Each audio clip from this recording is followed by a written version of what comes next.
Let's get her ripping for the Great American Race. That's right. It's our 2026 Daytona 500 best bets. All this and more next on the Back Road. I don't drive a Monte Carlo, and my truck ain't painted black.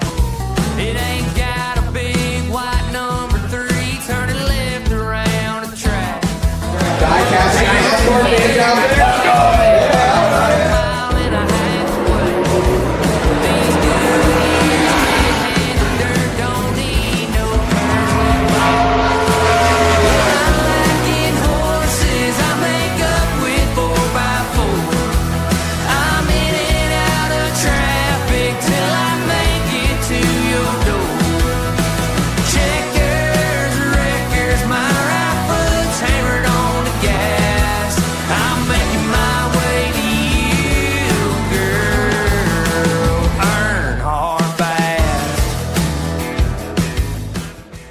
What's going on, everybody? Happy Thursday night here, a little later than usual.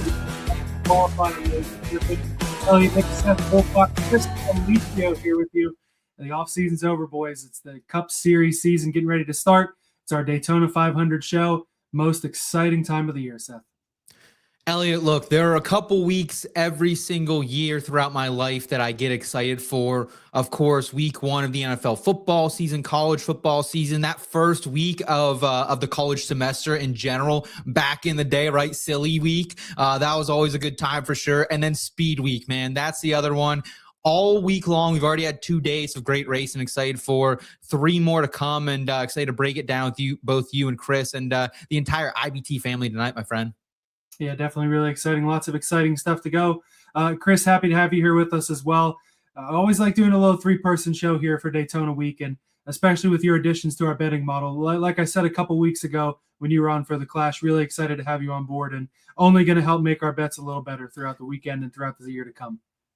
Yeah, boys, I'm excited. Like Seth said, it's that time of year where you just get excited. Like we had that little bit of a break, we had a little bit of refresh, but now it's time to step on the gas. It's time to go. And tonight was the start of that. I know that we were saying in the Discord that we're trying to keep it a little easy, but it's so hard. It's so hard to not just want to bet starting now. And I did. I bet last night. I bet tonight. Let's keep it going. Yeah, man, as tempting as the action was on the duels, didn't throw anything down. We'll talk about more of the bets later, as everyone's going for what's on my shirt here, the Harley J. Earl Trophy for the Daytona 500.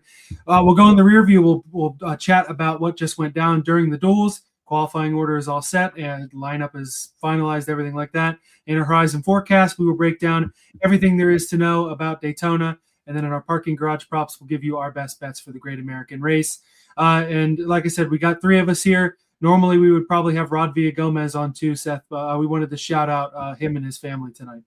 Yeah, going through a tough time right now. Rod actually just lost his brother Nick, who was a regular here in the IBT family almost every single week for the Back Road. So just our heart goes out to Rod, and he's a big part of what we do here at In Between Media and just the NASCAR gambling and sports betting industry as a whole. So we really, thoughts and prayers are with the Villa Gomez's this week, and hope to get Rod back here in the next couple weeks, but wanted him to take some time with the family and, just have some time because, man, that's all we have in this life. So Nick, we're going to miss you, man. Thank you for all the time you spent with us, and just a tragedy, my friend, just an absolute tragedy. Yeah, certainly echo all those sentiments and giving Rod and his family well wishes and looking forward to whenever we get to see him back. Got to get our plugs in before we get started. First of all, we'd like you to come along and join the IBT Racing family. Free tier, you can join the conversation with all 3 of us, our great fans that we've got in there, our great, the family that we've got. And then entry into our memorabilia giveaways is free as well. Our Daytona giveaway, an autographed Shane Van Gisbergen 2024 WeatherTech number 16 Chevrolet. In the football family as well, lots of fun things going on. Going back to the racing family, though, the paid tier, exclusive weekly betting model access that you 2 and Ryan from My Fantasy Race put together so much good work for. You get all 3 of our full weekly betting cards on all motorsports. And then Seth, our brand new head-to-head matchups contest debuts for the Daytona 500 as well. Yeah, absolutely. As soon as we get done here, I'm going to drop that, everything we need to know there in the Discord. You just pick a matchup, your favorite matchup every single week. You drop that in down to -175, any series, as long as it's NASCAR. We're not going this Formula One BS here. It's too early in the season for that, boys. Maybe we get desperate down the line in the fall. But you just drop that in there. Winner, we're going to send you a mystery autographed diecast and a plaque for our friends over at Dynasty Decks to memorialize your victory. So very excited for that. And Elliot, just good vibes all around, man. It's been a really fun start to the season. There's so much chatter every single race, even qualifying, practice, there's been chatter. So I love to see that. I appreciate all of that. And just going back to it, I feel like you buried the lead here. Autographed Shane Van Gisbergen die-cast baby. I thought it was going to be the Wendy's one. I think I ordered the Wendy's one. Apparently I did not, because I have this one. But WeatherTech number 16 colleague 2024, you're going to want to get invested with that. Just join now for free, in-betweenmia.com/chat. Go over there, get invested with that. And also, guys, make sure you're checking out the new channel as well. We even exclusive channel for the Backroad and all of our motorsports betting content. We can have everything from these normal Backroad episodes over there, and in addition, we're gonna have some bonus episodes, bonus clips, shorts, all that good stuff right over there. That's youtube.com/@thebackroad. So make sure you guys are checking that out as well. Very busy time for us, boys, but excited and thrilled for it all. Yeah, thank you, Seth, also for plugging our new Backroad channel. That's where, like you said, bonus episodes throughout the year are going to be. If you want to find our picks for the O'Reilly Series and Truck Series races at Daytona, that will be an episode uploaded over there. Sticking to the Cup Series, and hey, man, that's the most fun, just as it was fun later tonight. Before we get to that, thanks to all of our live viewers, of course. Shout out to everyone checking us out later on as well. The audio listeners over on Apple Podcasts and those on Talkin' West Tennessee 101.5 FM as well. We got Marcus here with us. We got Blaze Wolf and Chamberlain 26 in with us in the chat here. Thanks for throwing up those comments, Seth. Going to be an exciting night. Lots to break down from Daytona. Let's go ahead and look back at the duels in the rear view. Baby, that's how you do it. Thank you guys so much. You guys are awesome. You are the man. No way! We did it! Yeah! All right, so just a few minutes ago, of course, the qualifying races for the Daytona 500 wrapped up. Wednesday night, we had qualifying where Kyle Busch and Chase Briscoe locked down the front row spots. Everything else was set tonight. Started with duel number one, and this year the duels went kind of exactly how they always go. One of them is always wild, one of them is always more chill. Duel number one was the wild one, to say the least. Ends under caution with Joey Logano winning. And it looked like in terms of that bubble battle, Corey LaJoie had the spot one, ends up crashing on the last lap. And it wasn't even Chandler Smith that made it through. He was involved in a crash earlier, a few laps earlier. Casey Mears for Garage 66 sends it through the wreck and qualifies for the Daytona 500. And that 66 car, it's a great story. If you gave me an over-under of that 66 car's finishing position of 39.5, I'd probably take the over on it. But hey, good to see those small teams qualify in. The big story, of course, another crash that happened with a few laps to go. Bubba Wallace in the lead. He and Austin Dillon get tangled up. Wipes out Chris Buescher, William Byron, and like I said, Chandler Smith as well. Definitely a wild race for sure, Seth.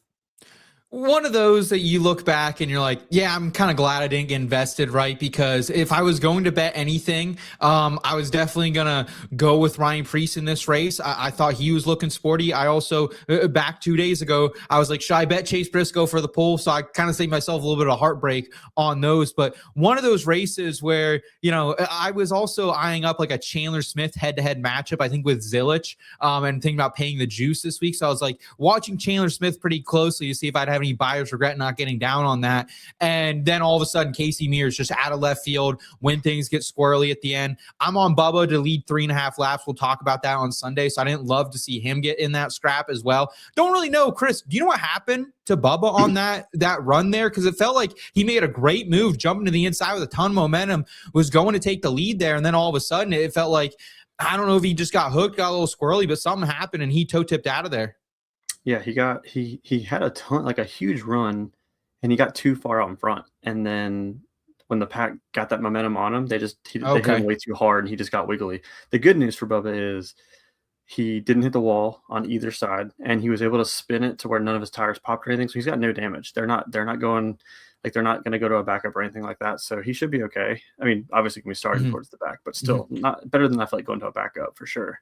Elliot, were there any cars involved in those wrecks that will be in backup cars on Sunday to your expertise? Yeah, we'll have to see anything coming out official. I know William Byron had some toe links broken, was doing the crab walk there. Chris Buescher had enough damage he couldn't drive it back to the garage, had to get out there. So, your guys, Bob Pockers and guys like that at the track will be able to finalize that. But definitely a couple of those guys damaged enough that they may have to consider it, including Casey Mears, who qualified into the race, had some trouble getting on pit road, makes contact with Noah Gragson, and some pretty heavy damage on that 66 car as well. But if they can get it fixed up, they're in the Great American Race. According to Bob, it's Buescher and Byron to backups, and then everybody else is repairing. Oh, Buescher had a rocket too. So and we'll talk about that later, but I think a couple of us potentially invested with him as well. So Elliot, any final thoughts for you kind of on that first race? Cause like Joey Logano, pretty chalky picks. I don't know if it really helped anyone too much gambling wise. No, but it showed that the Fords still can team up and dominate. RFK dominated the first half of that race. Penske cars working together in the second half. Part of me is like, man, you got to feel bad for Corey LaJoie. Obviously had a fast enough car to maybe even win that duel. Was really close to Allgaier in terms of timing in. But, as unfortunate as the deal is to end up kind of crashing, not really of your own doing, but also kind of your own doing in your best shot to go out there and win a cup race when you refuse to race the O'Reilly series of the Truck Series. I kind of feel bad for him, but at the same time, I don't. Am I just an a-hole, or what do you guys think? Small. It's a pretty small violin I'm playing. Let's just say that, Chris. It's a pretty small violin. You guys know my standpoint here on LaJoie. Once a darling, no longer such in the eyes of me.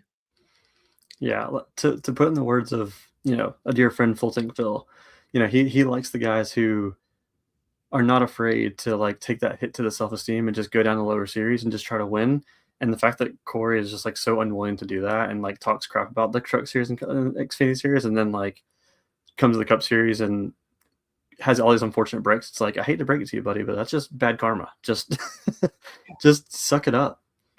Yeah, it didn't work out well for him. He ends up missing along with Chandler Smith from that first race. Duel number 2, of course, I was locked in duel number 1. Duel number 2, I was paying attention, but was trying to fix up some technical difficulties here before the show. I know Chase Elliott won. I know Anthony Alfredo locked in over BJ McLeod and who was it, JJ Yaley. But it seemed like a much more calmer race. You guys watching more closely than I was, I'm sure. Anything interesting coming out of this one? I thought it was kind of a snoozer, if I'm being honest. I think it got interesting when we had the different pit stops. He had 3 different ones, 4 if you count Connor Zilic, who pitted, got left out on an island. He's like, hey, I'm going to wait and not go with the Chevys and try to stay out another lap or 2. And then, Toyotas did him dirty. He almost got wrecked going to pit road. But so really kind of seeing those strategies, Chris, I felt like overlap was interesting, especially when you had just a hard charging group towards the last few laps there. And a lot of shifting and shaking to try to get around the cars who were trying to slow them down, get up and block that draft. Yeah, agreed. I mean, we pretty much knew going in it was going to be Toyotas versus Chevys because there wasn't as many Fords in that group. So that's personally why I bet 2 Toyotas going into the duel number 2. I think the thing that I don't know why I do this myself every year. I always think like the Toyotas they're gonna out brilliant everybody else, so they're gonna outsmart everybody else, and they're gonna try a different strategy. But they always seem to step on their own. Like they just even tonight, like they didn't all pit together. There was like 4 of them, and like they left like 3 of them out there, and I was like, what are they doing? So yeah, it ended up just being a really calm race. They were single file with 2 to go, and I was like, what the heck is going on? It was just the Chevys were too far up front. I think they were the top 5. If we had another lap, I would like to see what Christopher Bell could have done, because I think he was charging late. Like the last turn 3, turn 4, he was making a big run, but it was just too little, too late. A lot of speed out of Spire too. I'll say, like Michael McDowell looked sporty at times. If you have any Carson Hocevar action, you're probably feeling pretty good as well. Those were a couple of the fast cars I thought, towards the intermediate of that race. And dude, how about RCR, Elliot? Just kind of showing up out of, I don't want to say nowhere, but I've been on RCR heavy the last 2 seasons coming to the 500, and I got off the bandwagon maybe a year too soon. Yeah, you're off the bandwagon. Some of us here might be on the bandwagon. Really impressed to see Kyle Busch go and put out the best qualifying speed in both rounds. Austin Dillon looking sporty too. We know these super speedways really mean a lot to RC, so I know he's excited going into Sunday. Yeah, I'm a prude. I saw an 80-1 earlier today on Austin Dillon, and I thought about it, but he was too low in the model. He was like 26. And like just looking at some of the metrics over the last couple seasons at Daytona hasn't been good. But I was like kind of kicking myself a little bit when we got out one of those doles, and he was looking good, man. He had a shot. Yeah, man, that's a pretty good number. So, Chris, you did put some skin down on the duels, right? Any of your bets for better or for worse that we missed? No, they all missed. So we don't need to talk about them. Yeah, we'll leave those. I wish I had a piece of paper I had earlier so I could crumple it up, throw it off screen here. Yeah. The duels are the duels. It's just practice for us. We're making our money on the Daytona 500. We'll start breaking down everything there is to break down about Daytona. Let's go ahead and look in the horizon forecast.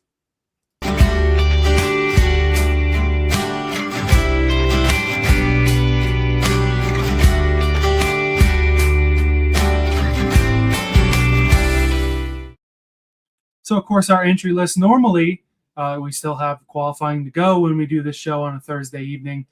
We're already all qualified in. There were 45 entries. Your 36 chartered cars were locked in, including that number 16 of the Biffle font that Allmendinger is running. The 84 Jimmy Johnson also locked in via that open exemption provisional. The two drivers that locked in on time, Corey Heim, who had a top 10 time, ran for the front row. That was really impressive, especially because the other 2311 cars didn't really have a lot of speed Wednesday night. But he locks in, and Justin Allgaier in the 40 locks in. JRM, Traveler Whiskey, Dale Jr., Kelly Earnhardt Miller back in the 500. And the two drivers locking in from the duels, Casey Mears in the 66, and it was Anthony Alfredo in the 62. Alfredo was pretty choked up after also. Two really, really good stories qualifying in, and you can even count Heim and Allgaier as really positive stories too.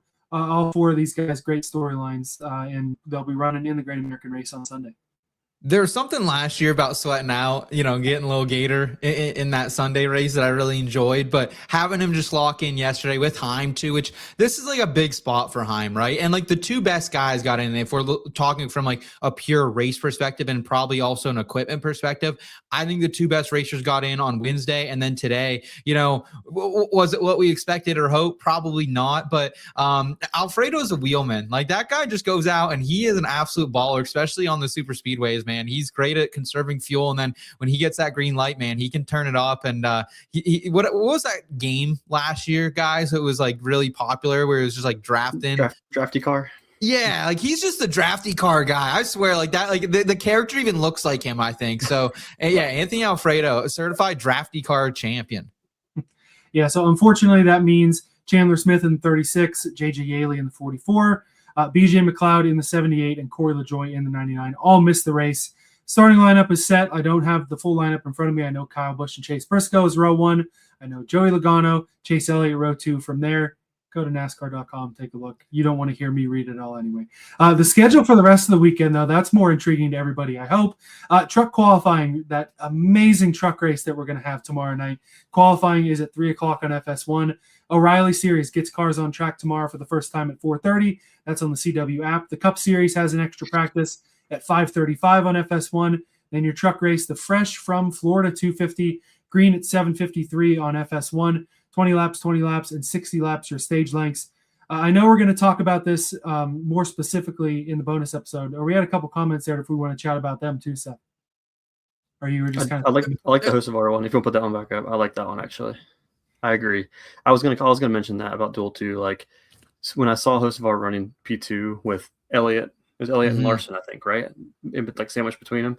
I thought for sure we were gonna have some chaos there, but they all just stayed pat, and I was like, wow. Yeah. I mean, if that was not a direct correlation of what happened in Atlanta last year, where Hocevar basically got a ass chewing from Hendrick.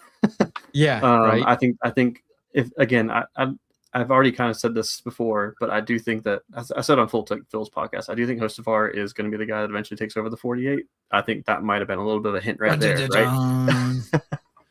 I mean, if it wasn't for the giant contract extension with Spire, him saying, man, if I had a pulse, I'd be driving a Spire race car.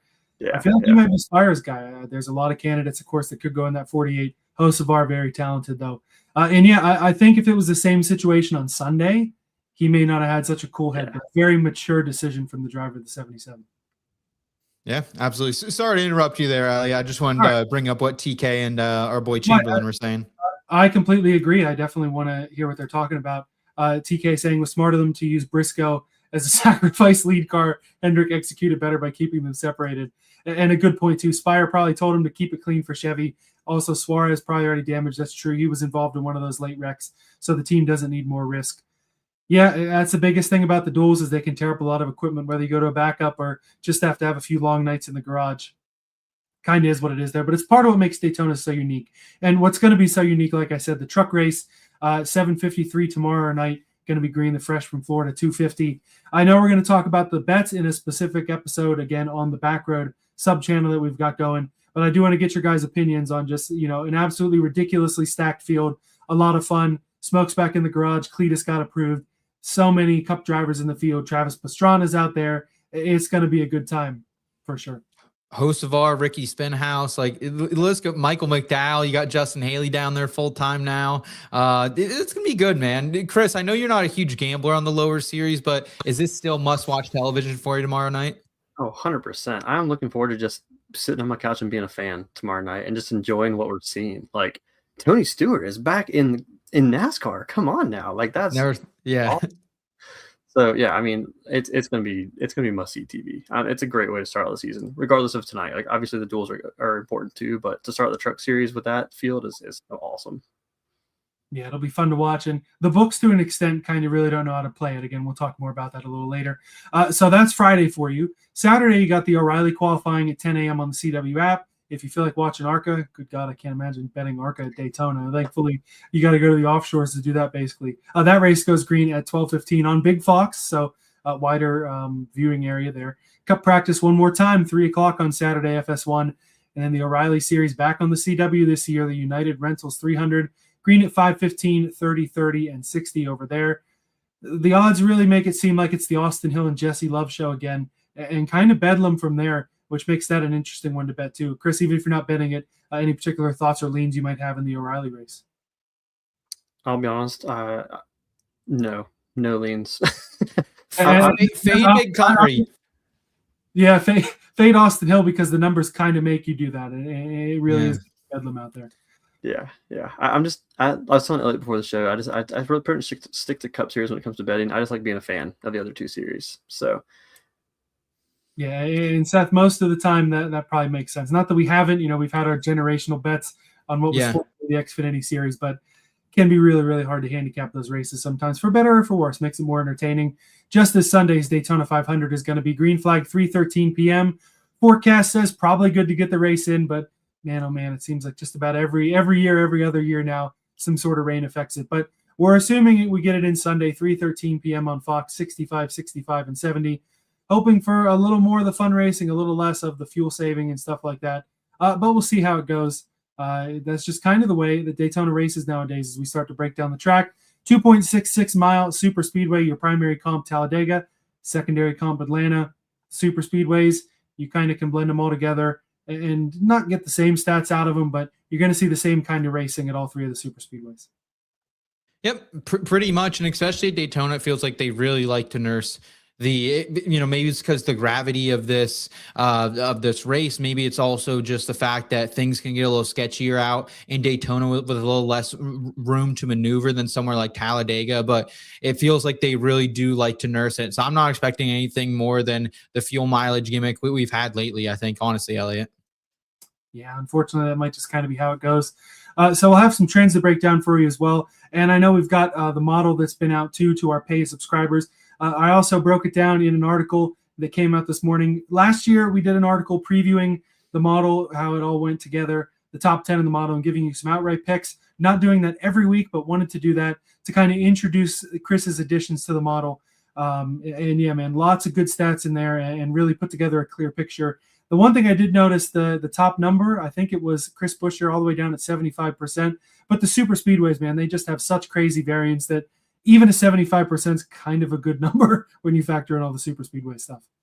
Yeah, Chris, you know that better than anyone, putting together this new model. Like, what is your confidence level on someone like Buescher, just towards the top of it? Because while I'm confident, like, still it feels like at the split of a hat, like you got to kind of keep your head on a swivel, and it feels like any investment has to be a low investment. It's more of a shotgun approach to me this week for me this week. And I'm usually more of a high unit, low volume better, but that's not going to be the case, I don't think, for me here heading into Daytona.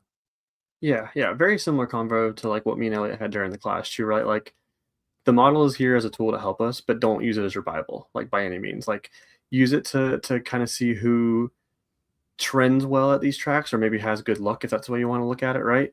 But don't use this as like oh, this guy's ranked over this guy, I should definitely go bet the head to head. Like I wouldn't do that. Like let's use the eye test, use some knowledge from prior results of what you know has happened for what you've seen. We'll talk about a few different things in the model in a little bit, I'm sure, but for me, what's important is the guys that can make it to the end of the race. So one thing that Elliot probably noticed when I put them all together this week that I didn't have last week was I took out driver rating at the end of the model and I threw in top 10 finish percentage, because I feel like that tells more of the story of a super speedway than it does driver rating. So that was more important. So there's stuff like that, like elements to the model that I try to throw in every week to like, this doesn't feel like it's fitting for this track, so let's try this instead. So that was my addition this week. And that's a great way to do it too. It's tough because the first 3 tracks you have Daytona, super speedway, even throwing the Clash, unpredictable, raced half of it in the snow and ice. Atlanta, Echo Park, races like a super speedway, unpredictable.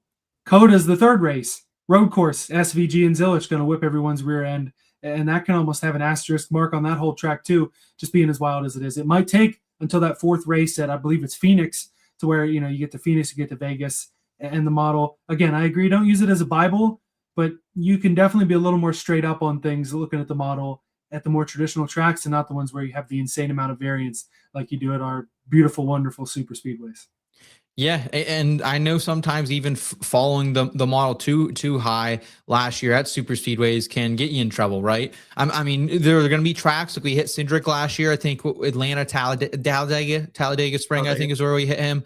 And he was number 1 by a long shot in the model. But especially it feels like at Daytona, man, like you're not getting, like Cindric was maybe 85-90% in that model for an IBT grade, and you said it, we're maxing out 75%. So it's like hard to be super confident. There's also a lot of variance just at the beginning of the season as a whole, right? Like we can't really handicap Connor Zilic in any race right now. Like it's just the fact. So yeah, I definitely agree with you guys. Not quite the Bible yet. I think as we get further in the season, we get more data, better tracks to use it at, it will become, but definitely a great lighter or a great joint to have in your pocket, ready to spark up on any occasion, if you would. Yeah, no doubt about it. Definitely helps a lot, even at the crazy super speedways, because there are trends of guys who can do a little better. Seth, I'll toss it to the trends to you in a moment. First, I have my little trivia question. There's one driver that's finished on a lead lap in all 4 of the next-gen Daytona 500s. Don't know if you guys saw the stat or have any guesses you want to throw out? I mean, I'm going to take a guess only because I have a little insight into putting together the model, obviously. And one of the things I included in the model was I looked at just Daytona 500 specifically in parts of those columns. I don't know if you saw those columns, but there was a few of them where I looked at just Daytona 500s for the last 4 years. And I'm pretty sure the leader in those columns were Alex Bowman, Chris Buescher, and John Hunter Nemechek. So it's probably one of those 3. I was going to say JHN. Those are all good guesses, and they're drivers who have some of the best average finishes there. I'll give you a hint, he didn't qualify for the race. Corey LaJoie was the only lead lap of the next-gen Daytona 500 on NASCAR Insights. Unfortunately, not going to have a chance at a 5th year, crashed out in the duels. But hey, fun little stat there. But you're right, all 3 of those drivers, guys that we'll talk about a little later after we break down some of the trends of the most recent Daytona races in Daytona 500, Seth. Yeah, so the exciting thing about this 2026 season, gentlemen, is like we're finally in this era where we have a ton of data to go off, right? We've done 8 races now at Daytona. This will be our 9th, most of any track we've been to since 2022 when the next gen was implemented. And next gen Daytona winners, you have William Byron, who has 2. Everyone else just has 1, but Cindric, Austin Dillon, Stenhouse, Buescher, Harrison Burton, Ryan Blaney, kind of like your usual suspects, right? Their starting spots, only one of them have won from the poll so far. 3 of them have been inside the top 5, top 26 out of 8, deepest in the field to ever win the Daytona 500 or just at Daytona in the next gen era. Ricky Stenhouse Jr. started in 31st back in 2023. 24 first-time winners all time have come at Daytona as well. 5 of the last 11 races at Daytona have produced first-time winners. So if you're kind of thinking about some of those long shot drivers who haven't won, the John Hunter Nemecheks, the Ty Gibbs, the Hocevars, the Ziliches of the world, not a bad place to potentially get invested with them. Active winners, again, Byron, he's got 3 all-time Daytona wins. You have Denny Hamlin with 3, Stenhouse 2, Dillon 2, Ryan Blaney 2, Buescher, Cindric, McDowell, Haley, Jones, Keselowski, Logano, Busch. Guessing you throw out Haley now that he's down in the Truck Series. But most runner-ups then, Kyle Busch has 5. Wallace has 3 to lead the series as well. And then Denny Hamlin, active leader in top 5s with 11. I don't think that's a surprise with just his long history here. And one driver has finished on the lead lap in all 4 next-gen Daytona 500s, as Elliot mentioned earlier. So, yeah, that's pretty much all we got from a trends department, my friend. Yeah, man. Sorry, I should have separated that one. You had a go, you know what, yourself San Diego moment there on Anchorman there. The biggest thing that these trends tell me, and it'll make a lot of guys feel better about how tonight went, the qualifying races, is that to an extent, it doesn't really matter where you end up starting here, partly because you have the qualifying races, and other than those first row or maybe that second row too, having the winning speed in those races, things just kind of happen. And sometimes you get shuffled out. Sometimes you get caught in somebody else's mess.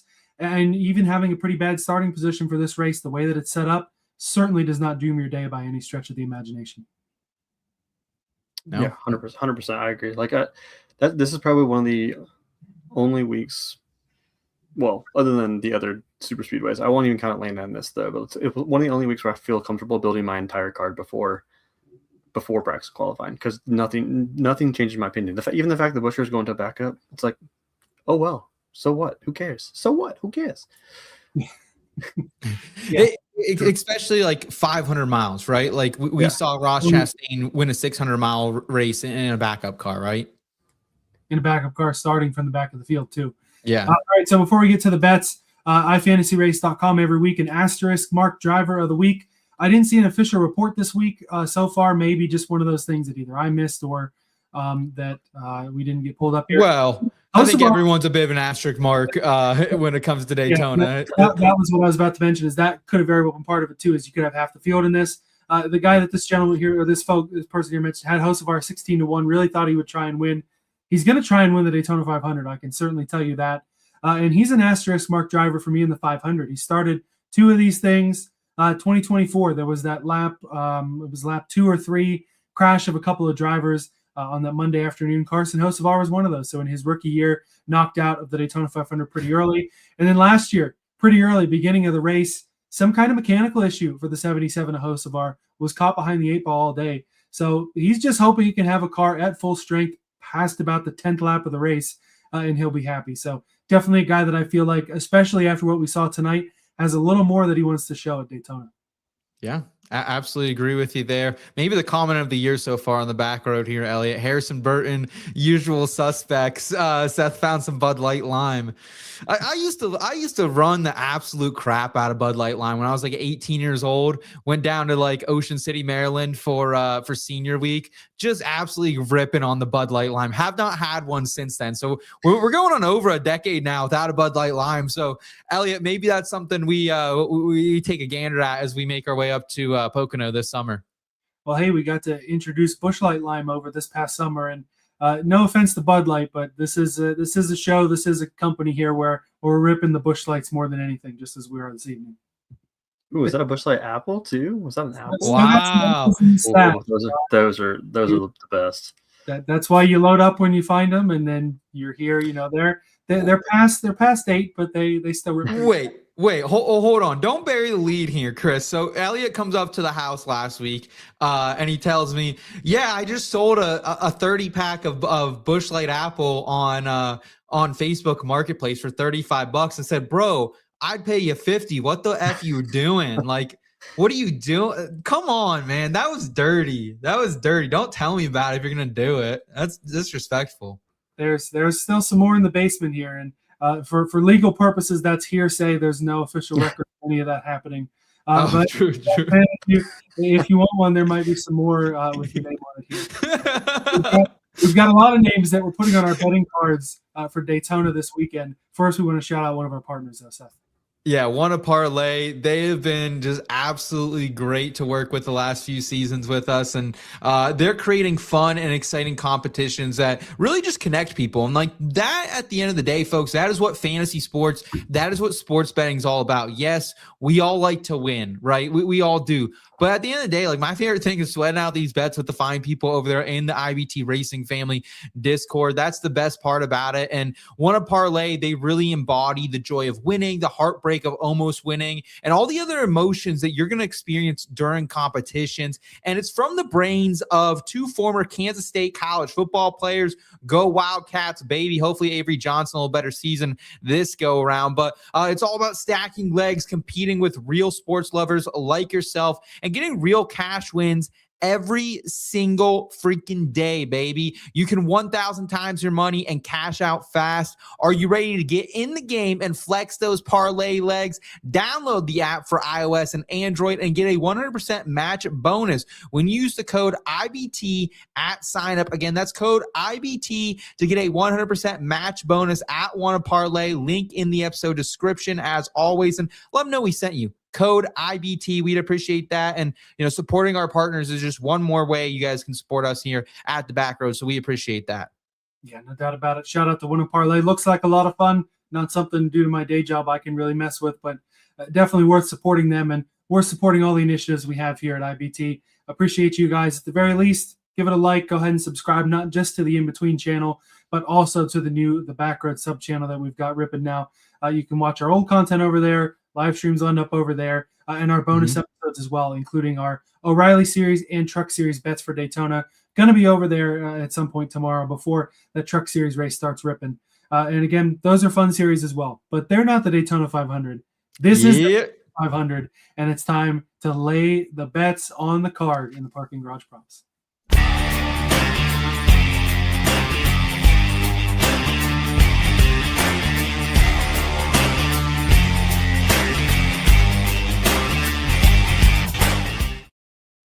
In terms of what we thought about the books, I thought that more numbers coming out throughout the week, and some good markets on books that normally don't show them, and some good numbers, FanDuel in particular, as we'll talk about tonight. I was impressed, at least on that matter. So. Like the pricing is fine, honestly. Like I think the outright market, there's actually a lot of value floating around out there if you want to take some stabs. My issue, Elliot, and I've been tracking this since I did my early Daytona 500 betting episode all the way back in like mid-December, where like I guess BetMGM, you were saying, had top 20 earlier. They still don't think I'm a real person, so I can't get invested over there with them. And then I was looking like no to lead a lap market so far from Bet Rivers. Like I that is my favorite market because you can cash it mid race, you can celebrate, and then you can go on with your day. Haven't seen that. Haven't seen lead lap finishes. Haven't seen a lot of driver over unders either. So yeah, I don't know. I'm actually a little more disappointed. I am excited about some of the O'Reilly and Truck Series offerings that we will talk about in the bonus episode. But Chris, your overall thoughts on how the books did this week? Yeah, I mean, I think it was mostly fine. I feel like some of the books were a little bit behind on getting things out there, but for the most part, I feel like, if anything, this is probably a glimpse of the most you're going to see all year, as sad as that sounds, because it's a Daytona 500. The books know they're going to get probably the biggest amount of bets from NASCAR fans or casual NASCAR fans than any other week. So yeah, I mean, truthfully, I'm satisfied. I will say the one that really stuck out to me was theScore, which used to be ESPN. They had to have had like 15 matchups, and I'm not really a matchup guy, but it caught my interest. I was like, wow, that's a lot of different options. Yes. No, I did appreciate that. I love betting matchups, you guys know, except not really on super speedways as much. And I'll just say, as a state of the union, Elliot, I think these books are a little bit licking their wounds, right? We've seen some of these numbers come out, and the prediction markets have really taken over as far as a gambling opportunity for the entire country right now. So it's been fun over there. Like we've been on that Kalshi train for 2-3 years now. We're kind of been ahead of the curve, and they even have some NASCAR stuff that I was checking out earlier today as well. So books better stay on it, or we might be taking our business to those prediction markets. Elliot, what do you think? Yeah, hey man, it's not something I've ever used, but if it's the future, I'm sure later this year it'll be all right, here we got this odds from Kalshi that we're going to throw out at you on the show. We'll have to see. Can I just go on like just get 30 seconds here? Go on Kalshi. Like if you're just trying to like save up for potentially maybe like a child's future college or vacation, go over there. They got like a plus 220 on one woman just to not win Survivor 50. Just go bet that. It's like it's just crazy. It's crazy money over there. But I just wanted to shout that out. I came across that earlier. I put that in the Discord as well. But that's my favorite bet I think I've ever seen in my life. Well, and part of the problem that I'm seeing with those sort of markets is you have markets like, I can't remember what it was, but there's a market that was like something doesn't hit 5% or whatever. And then you have a separate market that is like, will this market hit this point?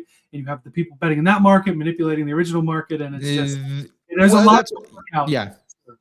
Yeah, peer-to-peer definitely has some issues. We've seen it. There's even an article I think I dropped today in the Slack that was something like, someone bet that Cardi B would perform at the Super Bowl. She was in the halftime show, but she didn't actually sing. So there was like a big, like there's a lot of effery, as we call it in that. So sorry, I totally derailed us there for a second, but the future of gambling is certainly up in the air right now. So kind of excited, but also scared to see where the NASCAR markets go.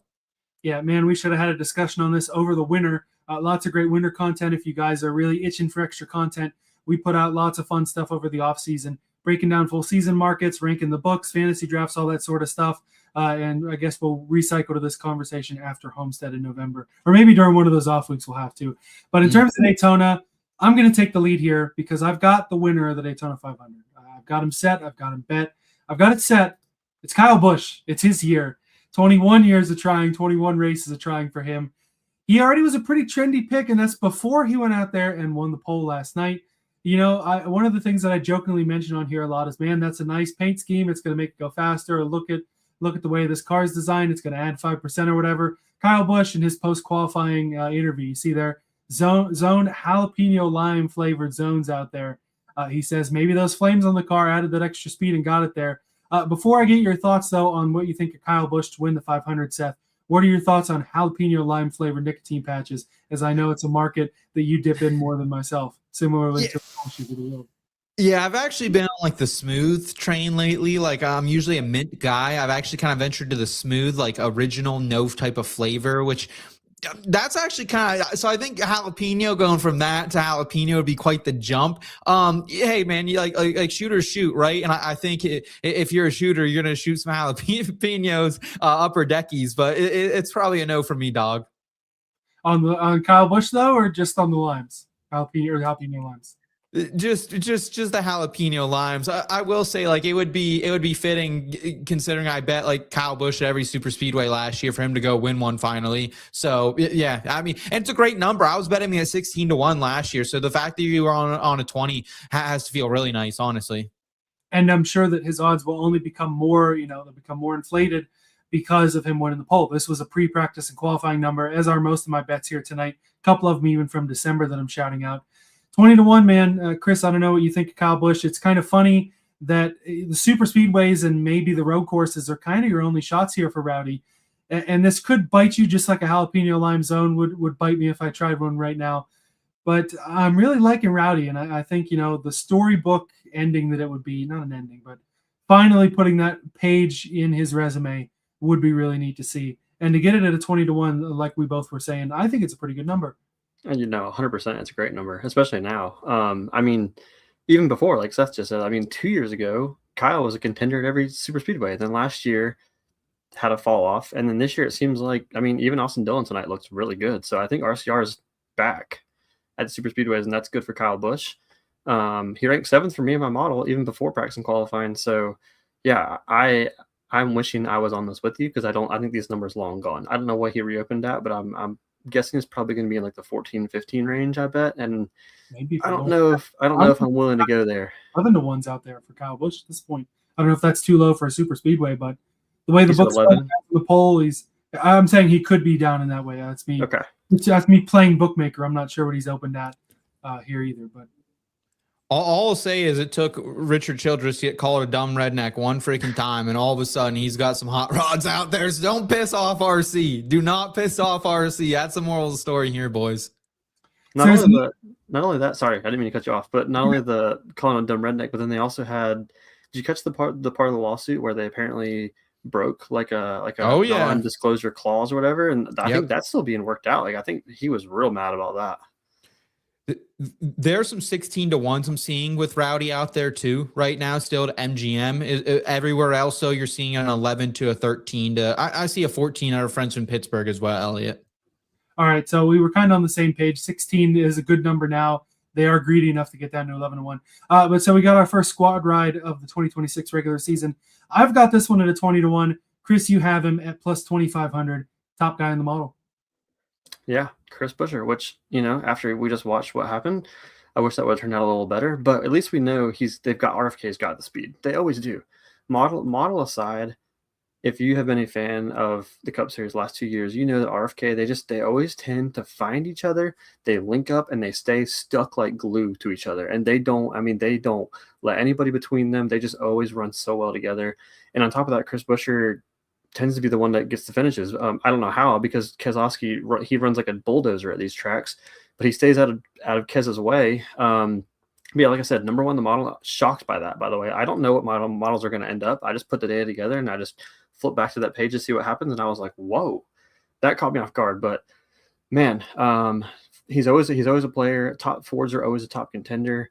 In 8 races in the next gen era, Buescher leads all active drivers with 5 top 10s. So that's pretty impressive. 2 of those 3 where he didn't finish in the top 10 were the first year of the new car. So really you could say, right, that he's done 5 of the last 6 top 10. So yeah, really, really strong. I still feel good about Chris. The fact that he's going to a backup does not bother me. He'll find his way back to Buescher or to Kez and Preece, and he'll be in the front. I guarantee it. So I love this spot, and the fact that he's going to a backup and start at the back, we might see a little drift, and I think people should jump on board. Yeah, I was seeing Ford sitting out there earlier today, Elliot, plus 290 to win this race. And that just felt like a bad number, to be honest. Like, it's something I didn't bet, but because there are guys like Chris Buescher out there, right? We haven't even talked about Penske. I don't even know if any of us are really on Penske in the outright market because, they're the type that go out, dominate the race, and they don't win this, right? But yes, so I'm not like high on Buescher individually. Like, I mean, I am based on what we've seen in the model and what we've seen this week from him. A little bit less so now that he potentially heading for a backup car. But just in general, like, I think Ford kind of undervalued in the market. Yeah, I would agree with that too. We know the RFK cars are fast. I think the backup's going to be just as fast as the primary. And even with one less RFK car out there, something tells me they'll be all right. We're jumping around the odds board a little bit here. Seth and I, we both have some Spire Motorsports outright. Seth, I'll give you the floor first. Yeah, so give me a little McNasty on the 45 to 1 at FanDuel, just 0.2 of a unit. So there's just a sprinkle for me. Make me feel a little something on Sunday here because Travis Peterson and Michael McDowell, they proved Wednesday, like, hey, we're not effing around, man. Like, we're not going out and practicing. We're here to do one thing, and that's collect trophies, baby. So McDowell, he comes in this week. He's ranked 17th in our projections, and he has a top 6 average starting position at Daytona the past 2 seasons. He's going to start pretty decently in this one as well. Also, he has the 13th best average finish at comp tracks in that span and the 11th best average running position in the last 3 years as well. So for me, like, it's very impressive considering that he has led laps in 6 straight Daytona races. Like, this is a guy, I think if you get down on FanDuel, I mean, we were seeing it in the Discord a couple weeks ago. Kyle, he was able to cash some absolutely huge tickets that FanDuel was really aggressive, maybe because of the clash. And they're like, oh, Connor Zilic is getting towards the front. Like, we gotta cash him out of this now. But like, I think he got cashed out like $100+ on a $5 bet here for what it was for Zilic. Like, for me, it's more of a cash out opportunity because, like, I think there's a chance McNasty gets towards the front at some point, starts logging some laps out towards the front of this one. Top 12 both races last year, Aspire as well. So he is a threat to go the distance in this one. So, like, I would have put my house on this guy to lead a lap, but of course, like, we don't have those odds right now. So I'm just going to kind of play for the cash out here. And if not, like, it's 0.2 of a unit for a 45 to 1 sweat on one of the better super speedway racers, a guy who's looked super sporty this week so far as well. Yeah, man, that car looks super sporty as well. You saw me flash up there an additional McDowell bet that I'll talk about in a little bit. So got some love for McDowell here too. But one of my bets that I used over in the wintertime, a little bonus bet over on theScore, a 30 to 1 on Carson Hocevar. He's going to be one of the bigger storylines this year. I mean, they put him in the first Hell Yeah ad. with a flamethrower doing donuts with Cletus. So he's one of those guys that's going to be one of the budding stars, one of the bigger storylines of the year. He wants to just have a shot in this race. Like I said, hasn't had a full-powered car for any point of it really until tonight, where he was mixing it up at the front, made a mature decision. Definitely going to go for the win, though, if we see that on Sunday. McDowell and Hocevar, we saw Spire had some speed. We were talking about it earlier, Chris, but any additional thoughts on either of these two Spire guys? Yeah, I mean, I'm kind of similar to like what Seth said in the beginning, where I'm kind of like a quality over quantity this week. So I like to kind of go down the odds board and find guys like this. The two guys you've already mentioned, I'm considering adding to the card at some point. I just don't know which direction I'm going to go. I think I actually like Hocevar a little bit more for next week, so I might save him for Atlanta. But I think they're both going to be players tomorrow for sure. Yeah, I certainly don't hate that idea for him in Atlanta too. So you had number 1 in the model, Chris. You also have number 2 in your model on the outright card. Yeah, I'm not really playing to my own words here, am I? Where I told you don't use the model as a Bible, but I couldn't help it when they were number 1 and number 2, and they were both 25-1. I was like, that just feels like the two spots I needed to go. But yeah, Bubba Wallace, kind of similar to Kyle Busch, where has always really been good at super speedways in his career. Well, I guess more so in Bubba's case than Kyle, but more recently has been always good at super speedways. And then last year, I don't know what happened. He wasn't really a player that much last year. But when you actually go back and look at it, it's not as bad as you think it is. He just wasn't really running up front like he normally does. I feel like that's the strategy that Bubba needs to stick to. He needs to get up front, stay up front, and hang up front, because he tends to stay out of trouble when he does that. And he gets good finishes out of it. But yeah, like you mentioned, number 2 in the model. I kind of already alluded to the fact that Toyotas like to try to do some different strategy, and they're normally just as good as Ford at trying to team up. They just don't always execute it as well. I don't know if you guys remember, was it 2 Daytona 500 ago where they tried that alternate fuel strategy where they tried to step quicker and then go full speed, and then I think it was John Hunter and Eric got wiggly and ruined the whole thing, whatever. So stuff like that about Toyota always interests me, and I just feel like if they try something like that again, Bubba's destined to be in the front of that pack. Him and Denny, I think, are probably the 2 strongest contenders in that Ford camp or Toyota camp. But yeah, more specifically, right, in 17 races in his career at Daytona, he has the second best average finish of all active drivers, and in 14 of those 17, he's finished top 20, which basically tells me he's not DNFing ever. So yeah, I feel really, really good about Bubba as well. Granted, he spun tonight, but we saw the run he got to get to the front. He looked speed. So very important. Yeah. And in the most recent regular season, well, playoffs, but main season super speedway race, out front on the last lap at Fall Talladega as well. Yep. All right. So Seth, you've got one more out right here before I go to my silly one, and then we go into placement props. Yeah, give me a little JHN 71 at DraftKings, 0.2 of a unit, 14th in the projections, and like they were talking about it on the broadcast when they were speaking with Jimmy Johnson earlier this week, and they're like, hey, what like started to click for John Hunter Nemechek down the stretch last season when he started to really, reel off these great finishes, more consistent average running positions. And Jimmy was like, hey, we just slowed him down, right? Like stop trying to make so many different moves, just make the right move, find that right timing. And he's a guy in general who he's always been good at Daytona, even before he got like better in the Cup Series in general. Best average finish in the next gen era among full-time drivers at 11.0. Next best is Chris Buescher, 11.6. And second best career finish there in the field as well. Again, not as many races as some of these other drivers, but he still had quite a few runs here at the Daytona 500.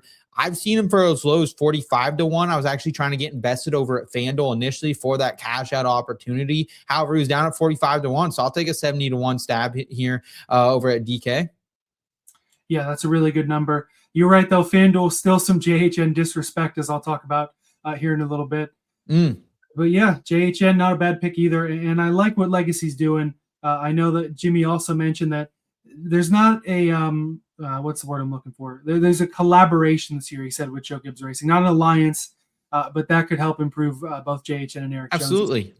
Legacy going to be really exciting to watch. But so the fun thing about Daytona is every one of those drivers that we just shouted out with outrights, let's fast forward to lap 125. They all get taken out in a wreck. Oh, man, our cards are killed and we're done for. So you got to have a little bit of fun with it as well. So I'm going to crack open our Seth and I's heritage, the Backroad Indiana PA gyms. Better Shout than Norm the Hawk there from IUP. And it's those either ors to win. Bet365 has a bunch of these. Going with Alex Bowman or Ross Chastain to win the race. I don't really know how much value these bets actually bring. It probably isn't much. But in races like this, anything can happen. And your cards, like I just said, they can bite you like a gator in the Florida sun if you're not looking carefully. It's worth putting a sprinkle on the guys that you'll probably be pulling for anyway, because you may as well make some money off of it, right? So hey, man. All I'll say is those Norm costumes, sweatier than they look. A couple of years ago, they paid me to be in one of those when I was still in college. You know, I would do anything for $100 back in the day. I think I ended up just getting like a store freaking gift card or something for it too. So not a great trade-off if you're asking me, but you know, helping a brother out down there. And let's just say by about 30 minutes in that son of a gun, whoo, I was sweating. Like that is some real, like, there needs to be like some mascot betting or something. Like these are the real athletes out there willing to rip that. That's what I'll tell you about freaking the Backroads Indiana PA Gyms Bet of the Week, Elliot. That's a good story. I don't know if you guys remember playing the old NCAA football games on the PlayStation or whatever, where they would have mascot games where it was. Oh, yes. Here's 11 of the Penn State Nittany Lion versus 11 yes. Panthers. And you could go, or even like the Syracuse Orange or whatever, and get decked. On those were a good time. I don't know if that's in the new NCAA games. If it's not, it should. No, I honestly forgot about that. I definitely forgot that was a thing, but I remember running that back in the day. Good times. Those mascot games were fun. I might have to whip out the old PS2 and throw an NCAA football 10. Shout out Brian Arakpo from Texas on the cover of that one. Anyway, back to NASCAR. Placement props. Betting a top 5 on a super speedway is probably pretty dumb, but I went with it on Ryan Preece here. The top 5 at 6-1 over on Bet365. You know that some of these Fords are going to be fast, and it's not just going to be Keselowski, Logano, and Blaney. It's not even just going to be Cindric. In the pole bet, I went with Josh Berry for whatever reason. We'll talk about the failed pole bets in a little bit too. But I really had that feeling that Preece was going to keep the momentum from the Clash. One of the fastest cars in qualifying. And I don't know what really drew me to the top 5 number. Maybe it was just the symmetry of the 60, 6-1. But Ryan Preece, man, one of those guys that we've seen him run top 5 before, would have probably had a top 5 finish in that summer race this past year if he didn't get shuffled out by the Hendrick boys. Had a P2 at Talladega last year, wiped out by a DQ. So it sounds like a lot of excuses to try and justify a long shot bet. But hey, it's Daytona. Throw the Hail Mary passes. We know he's got a fast car. We know RFK is going to run up front. I'm very okay with it. There are Preece vibes right now in the air, man, because I was thinking about betting him for one of these duels tonight. I was talking to our boy Bob Bodner today via Discord, and he was saying that he was interested in getting invested with Ryan Preece as well. Chris didn't rank super high in the projections. Do you think that's like a specific reason? Is that just like, hey, you can only polish a pig so much just because he's been in kind of like turd equipment when we've been coming to these 500s until like the last year or so? Yeah, it's hard to say. I didn't really dig in specifically, but if I had to guess, it has a lot to do with, honestly, what TK's comment is saying here. The finish percentage isn't great. He ends up on his roof a lot. So although he's constantly a player and constantly seems to have speed at these tracks, I don't think he's getting the finishes. So, but to Elliot's point, and to your point too, Seth, Harvick even mentioned on the broadcast like tonight that momentum's a drug. When you have momentum in NASCAR, you feel the ultra most confident, and he's clearly got the speed with that confidence right now. He wants to win. Like, don't get me wrong, not that the Clash isn't a real race, but let's be real, it's not a real race. He wants to win the Daytona 500. Ryan Preece has a lot of motivation to come down here and win this. What he does in his come up was in modifieds. He apparently won this week in New Smyrna too. So he's just on a winning streak right now. He's killing it. And RFK, we just talked about how much speed they have, how well they work together.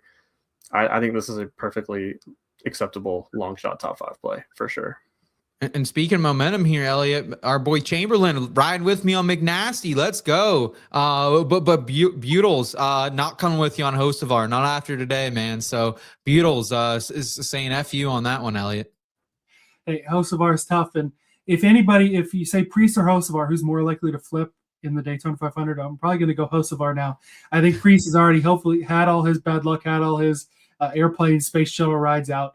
And we'll keep that purple 60 car on the ground. I was talking about this in the Discord, how it used to be, as an Alex Bowman fan, all I would have to do is look for the purple car, and bang, there's that Ally 48.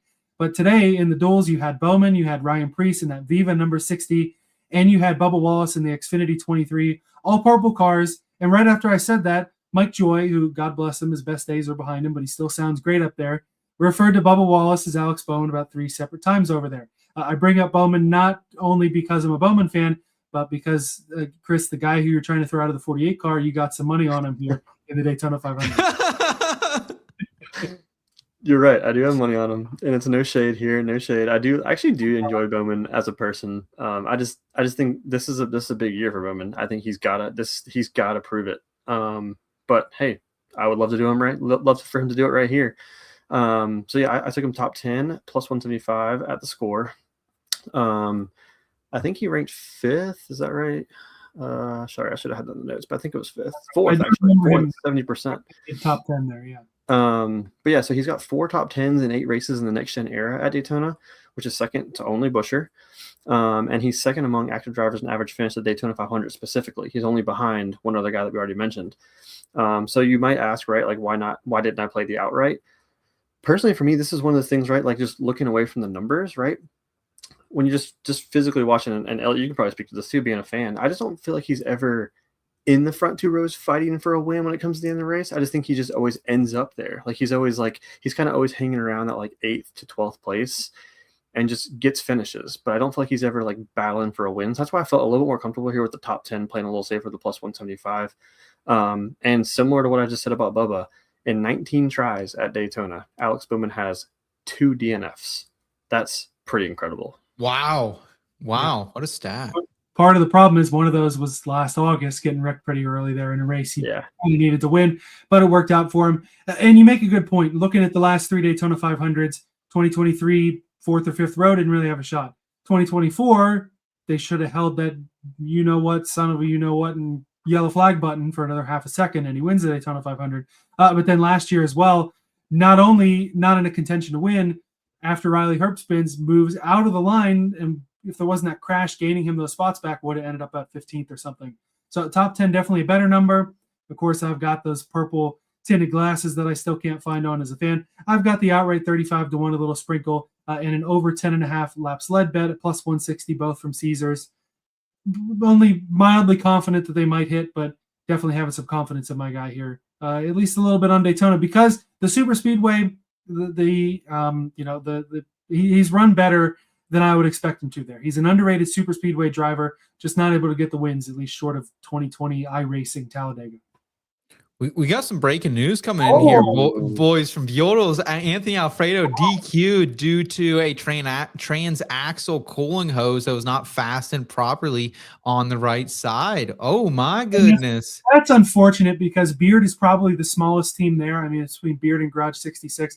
And this feels a lot to me like when Parker Kligerman, Daytona last year, DQ'd because they have part-time people on that team, just did something that they thought they were supposed to do in post-race inspection, didn't change the car or anything, but it was an automatic fail just because they did that. So that's that is a tough one. According to Bob, that would put BJ in as long as he passes tech, but BJ's going through tech right now. Beach! Team Live Fast. Shout out. Ellie, you think I still got the same photographer? That guy was sweet. That guy was cool. He was a cool gym. The photographer was sweet, and with the fact that we were just chatting with one of their guys on pit road before 2023 Pocono, turned out to be Matt Tift, co-owner of Fast, of course, at the time, and former racer. Probably going to be no appeal, because this isn't a DQ like a race. It is like a time being disallowed in qualifying. Hoses were taped on and came off, and NASCAR doesn't determine intent. So that is a shame for Alfredo, not somebody that was on any of our cards, I believe. Yeah, wow. That's tough. And like I said, just one of those where it's like the smallest team in the garage kind of gets flipped over, for lack of a better term. But it will be great to see BJ in the Great American Race. He's a guy that you can't. Yeah. And shout out to the chat too. Like, this is why I enjoy. We've kind of made a transition here at IBT where we don't have as much live content coming for you. The Backroad is going to keep ripping live, 8:30 p.m. Eastern time, same place, same bad channel. It's because we get insight from our guy Buels like this. We're a little late tonight to the party just because we figured everyone was ripping up a little late watching those duels, Elliot. But always appreciate the live insight here from the chat and getting their bets and breaking news as well. Well, and it's just as much for us too. We can break down things a little better and have more to talk about when we go after the duels, instead of like we would in the past where we're live and I'm looking over at the TV. Hey guys, Austin Hill just missed this race, and the 50 car Connor Daly, which was bouncing up and down the track, made it. Where you have stuff like that. We can talk about that all separately here. Got a couple more placement props.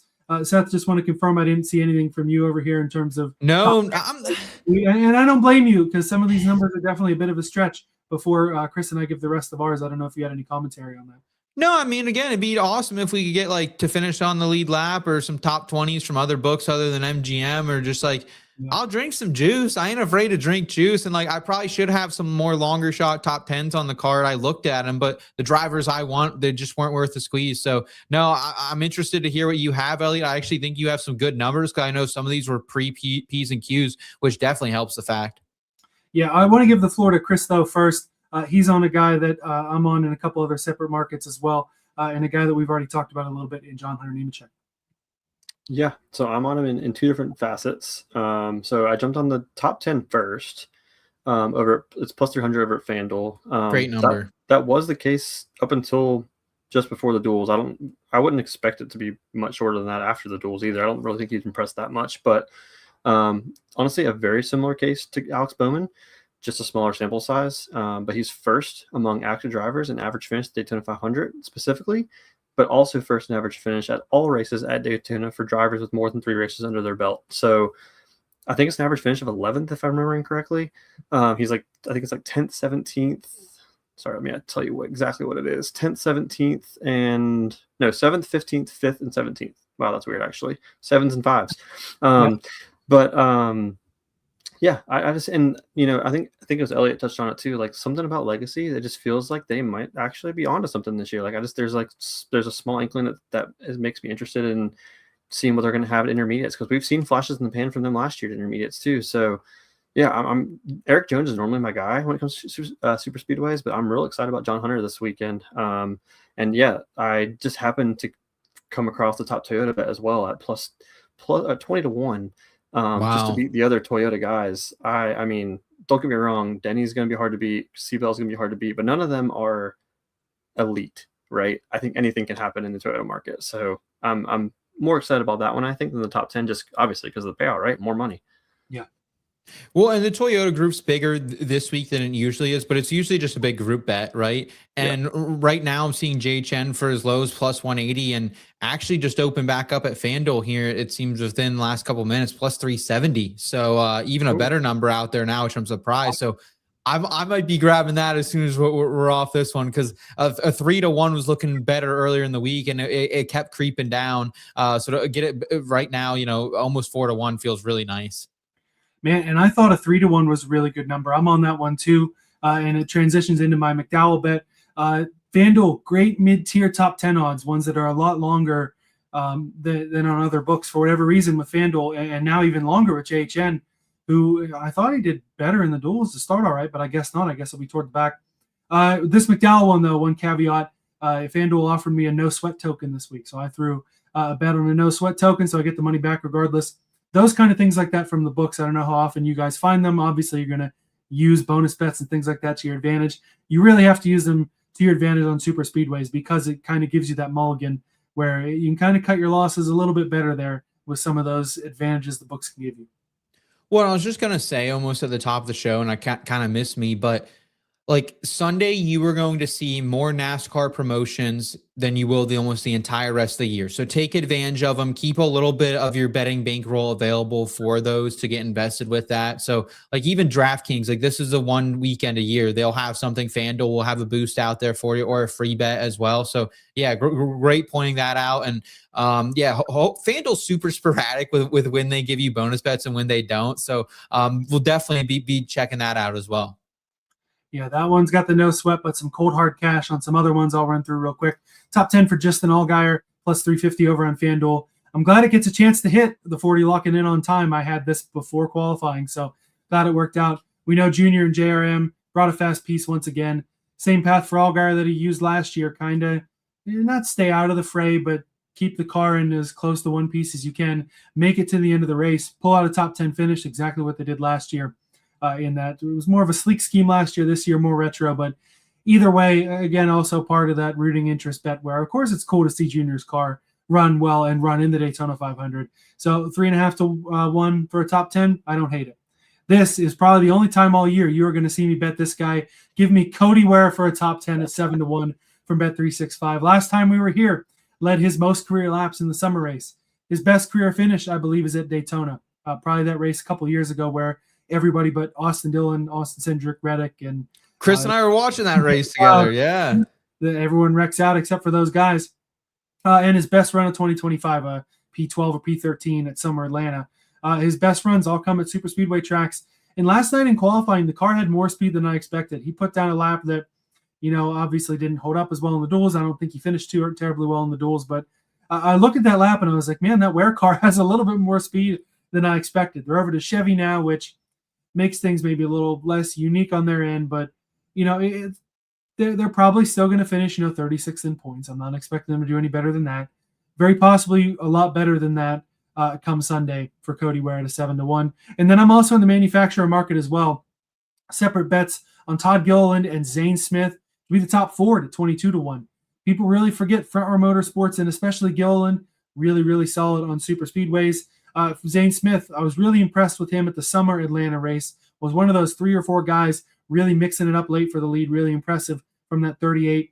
Todd Gilliland out in front late at Talladega in the fall. I believe he earned a P2. We know Ford's have been the trendy pick. We know Ford's ran really well tonight on the RFK and the Penske side. If one of these hits, it's probably because 2 or 3 of those cars crashed out from the Penske side or the RFK side, but that's very possible like we saw tonight. And it really opens up some value in the Ford market if one of these FRM guys can be just as sporty up there with the rest of them. I want to get back to your Cody Ware bet real quick. I just want people to realize that this is not as crazy as you think it is. I want to read you off Cody Ware's finishes at Daytona in the next gen era. Let's hear him. 17th, 6th, 14th, 4th, 25th, and 20th. But those first 4, yeah. I mean, 2 top 10s, 2 top 20s. 20th was leading, 25 laps or so last summer.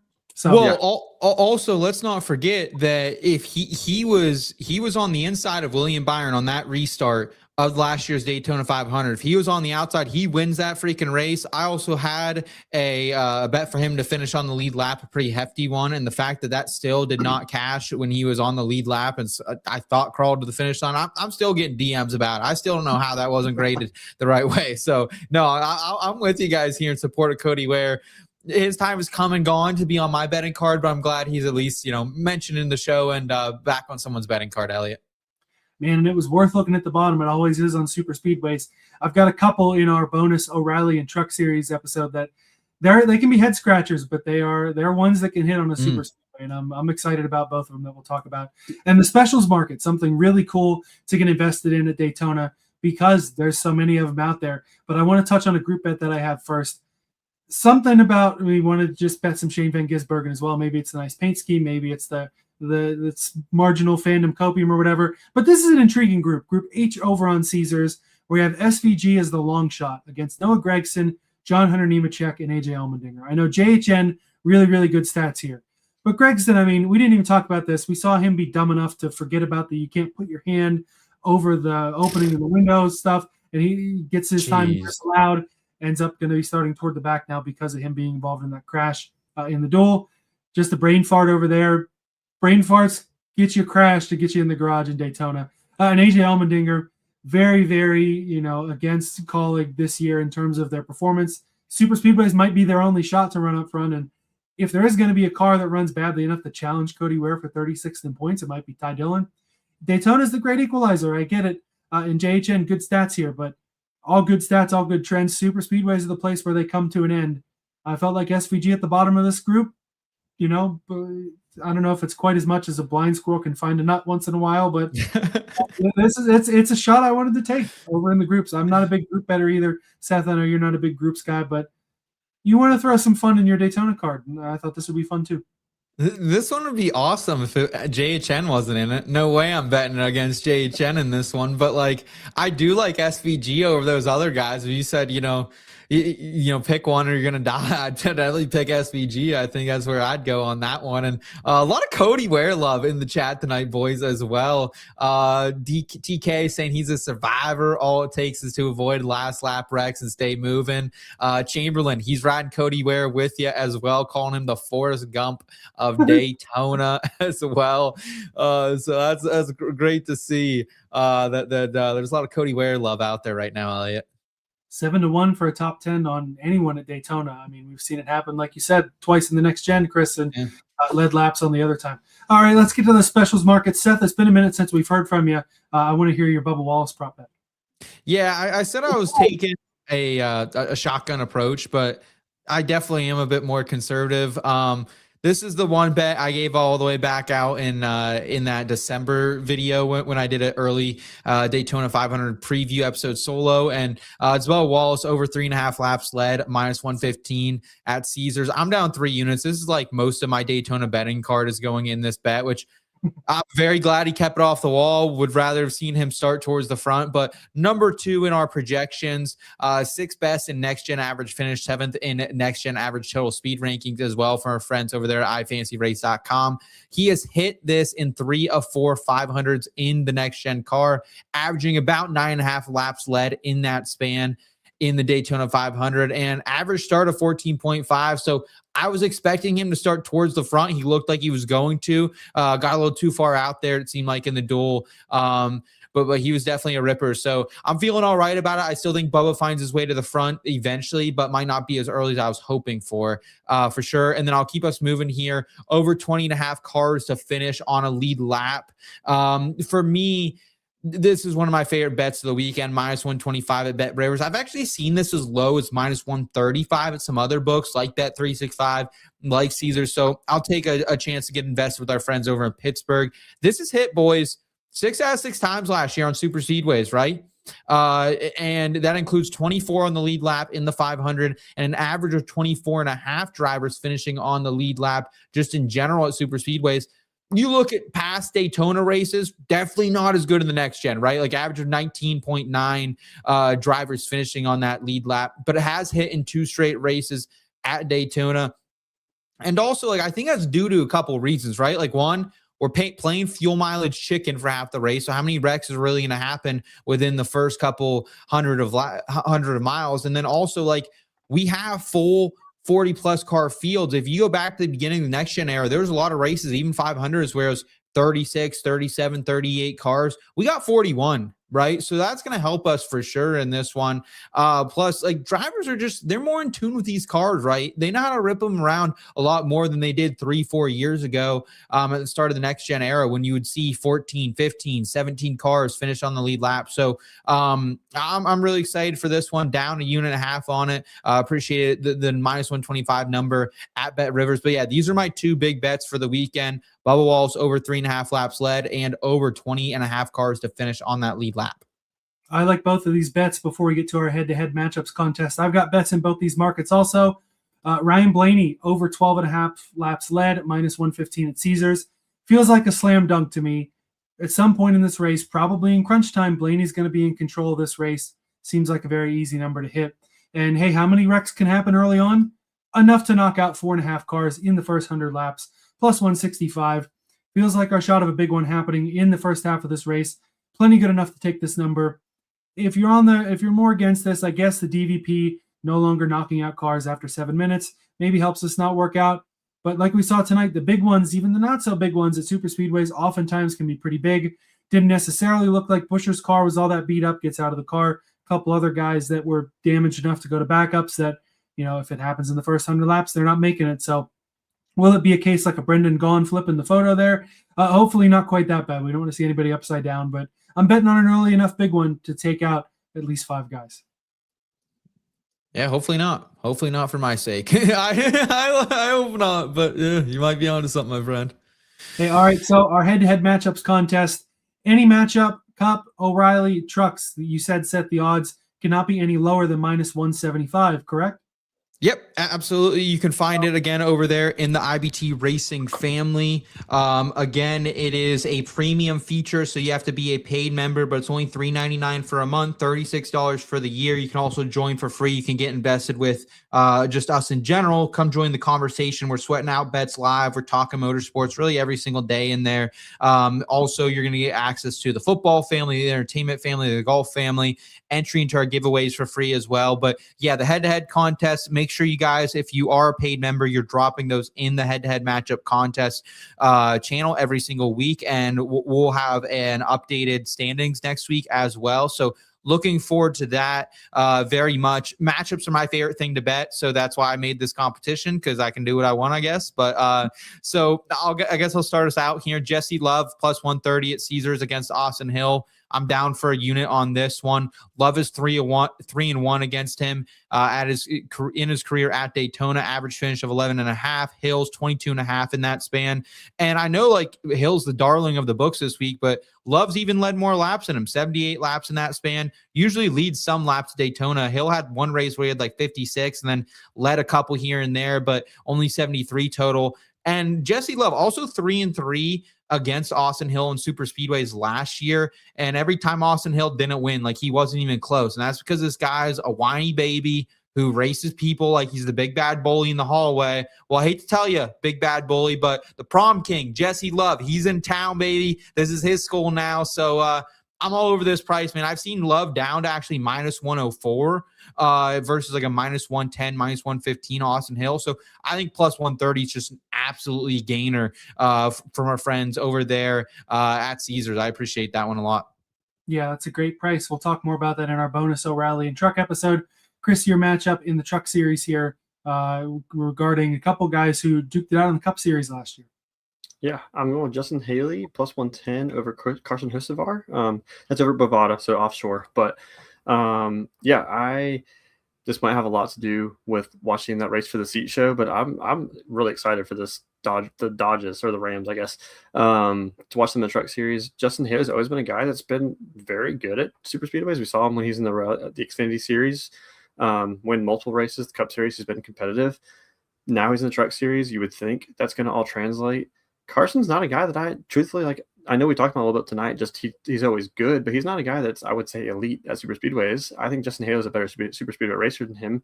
Not to mention, I think Justin Haley has to race smarter than Carson. So I think if it's who's going to be there at the end of the race, I think I trust Justin more in that case too. So yeah, I'm going with Justin Haley on this one. Yeah, Haley running for points in that number 16 Collichio Hocevar. The only guy pulling triple duty this weekend. He's going for all three of them in that 77 Aspire that's going to rotate throughout the year. I went on the Cup side. I went with William Byron over Ryan Blaney plus 110 on Bet365.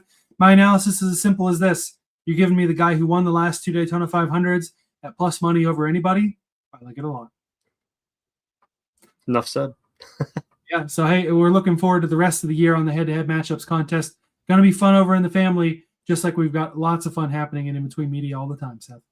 Yeah, man, it's been such a blessed time. Like, this is my favorite time of year where we have NASCAR back up and ripping. We have PGA just starting to absolutely swell as well. And then entertainment is really popping right now. Survivor 50 League going to be starting up here pretty soon. Oscars and all that stuff happening as well that we can bet on. So a lot of fun opportunities. Football might be slowing down, but we're still talking dynasty rookies, everything over there. And like the cool thing is too, is like, now we've been growing this Discord community so much that like the conversation never really stops, even when we're not live on the channel.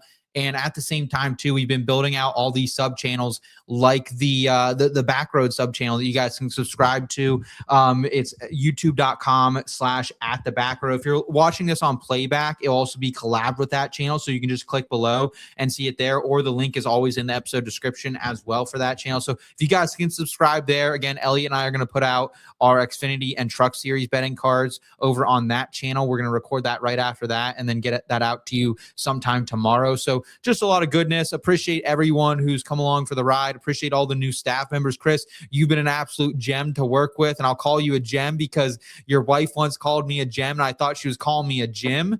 And I was like, oh my goodness. I said, we haven't, and she's like, I didn't know people up in the North call people gym. And I said, no, we started gym. What are you talking about? No, she actually called me a gem. So Chris, just an absolute blast to have you on tonight, man, and to have your skill set a part of the team, my friend. Yeah, listen, I appreciate it. I don't know if you got to watch the Clash episode, but I gave you a lot of credit for, I've been building this model myself for 4 or 5 years now, but it's just kind of been my thing, and it's I've never really shared it publicly. And I feel like you gave me the avenue to share it publicly for the first time, which makes me feel good, right? Like you took my very ugly model and made it pretty. So now I'm glad that everyone else gets to enjoy it too. And you guys are always a blast to jump on with. I love jumping on here. So I couldn't miss the Daytona 500 episode. Are you kidding me? Let's go. Hey, it's much appreciated. It's a late night here for us. On either my left or right side, I got gems and I got gyms. I'm thankful to them for riding down the back road with us tonight, and I'm thankful to all of you as well. Daytona 500 is here. Can't wait, baby. Best of luck on your betting cards, and we'll see you next time.